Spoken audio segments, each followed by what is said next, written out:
નમસ્કાર ખેડૂત મિત્રો ખેડૂતો માટે હાલ ખૂબ જ ખુશીના સમાચાર છે। હાલ વર્ષ 2026-27માં ટ્રેક્ટર, ટ્રોલી, હળ, થ્રેશર, રોટાવેટર વગેરે સબસિડી સાથે લેવા માંગતા હોય તો તેના આઈ ખેડૂત પોર્ટલ ઉપર ફોર્મ ભરાવાનું ચાલુ થઈ ગયું છે। તો મિત્રો આગળ આપણે આ વિડીયોમાં કયા કયા સાધનોમાં સબસિડી મળશે અને કેવી રીતે મળશે તેના વિશે વિગતવાર જોઈશું। તો મિત્રો વિડીયોને પૂરેપૂરો જુઓ, સ્કીપ ના કરો। તો મિત્રો આ વિડીયોને વધુને વધુ લોકોમાં શેર કરો અને આવા વિડીયો જોવા માટે અમારી યુટ્યુબ ચેનલને સબસ્ક્રાઈબ કરી લેજો। તો મિત્રો હવે કયા કયા સાધનોમાં સબસિડી મળે?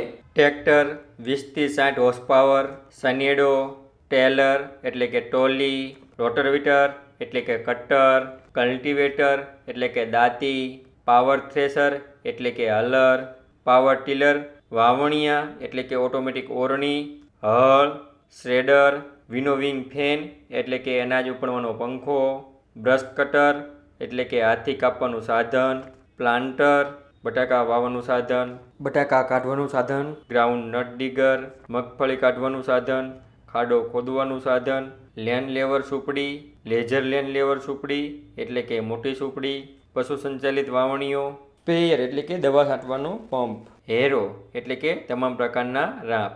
આટલા સાધનોમાં સબસિડી માટે જે તે જિલ્લાના જે તે તાલુકામાં જેટલો ટાર્ગેટ રાખવામાં આવ્યો હોય તેના કરતાં 150%થી ઓછી અરજી આવેલી હોવી જોઈએ, તો તે તાલુકાના તે વિસ્તારમાં તમે અરજી કરી શકો છો। તો મિત્રો હવે આપણે એક આ ઉદાહરણ દ્વારા સમજીએ કે તમારા વિસ્તારમાં ટ્રેક્ટરનો ટાર્ગેટ 1000 છે અને 1100 જેટલી પહેલેથી જ અરજી આવેલી છે, તો તમે તે વિસ્તારમાં અરજી કરી શકો છો। પરંતુ જો તમારા વિસ્તારમાં 2000 જેટલી અરજી આવેલી હોય એટલે કે 150%થી વધારે, તો તમે તે વિસ્તારમાં ટ્રેક્ટર માટે અરજી કરી શકશો નહીં। તો મિત્રો તમને બધી માહિતી સમજાઈ ગઈ છે। જો કોઈ પણ પ્રશ્ન હોય તો તમે કોમેન્ટ કરી શકો છો। તો મિત્રો હવે આ અરજી ક્યારે કરવી? તો હાલ આ અરજી કરવા માટે ફોર્મ ભરવાનું ચાલુ થઈ ગયું છે, જેની તારીખ 24/8/2026થી લઈ 7/9/2026 સુધી છે। હવે મિત્રો આ અરજી કરવા માટે કયા કયા ડોક્યુમેન્ટની જરૂર પડે?